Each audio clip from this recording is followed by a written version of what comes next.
కడప జిల్లా రాజంపేటలో లారీల పార్కింగ్ తో ఆర్టీసీ బస్సులకు తీవ్ర ఇబ్బందులు ఎదురవుతున్నాయి. పాత బస్టాండ్ సమీపంలో హైవేపై రోడ్డుకు అడ్డంగా లారీలను పార్క్ చేసి డ్రైవర్లు వెళ్లిపోయారు. దీంతో ఉదయం తిరుపతి వెళ్లే బస్సులు సుమారు 20 నిమిషాల పాటు నిలిచిపోయాయి. ప్రయాణికులు బస్సుల నుంచి దిగి లారీలను పక్కకు జరిపారు. ప్రతిరోజు ఇదే పరిస్థితి ఉంటుందని ఆర్టీసీ సిబ్బంది, ప్రయాణికులు ఆవేదన వ్యక్తం చేస్తున్నారు.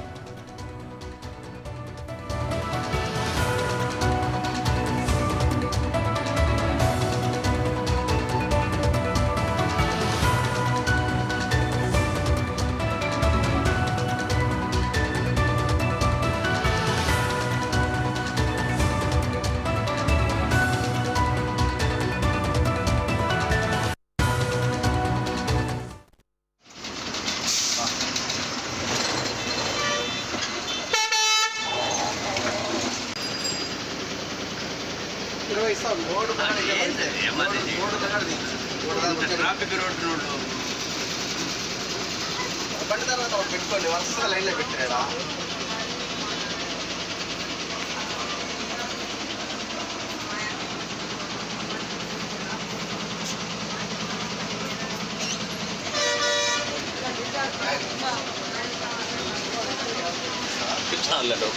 పెట్టాలి పెట్టాలా రోజు సమస్యగా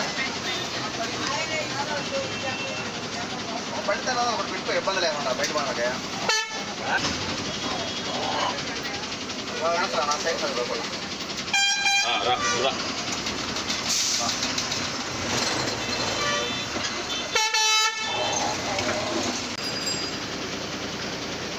ఇస్తాం. రోడ్డు రోడ్డు దగ్గర రోడ్డు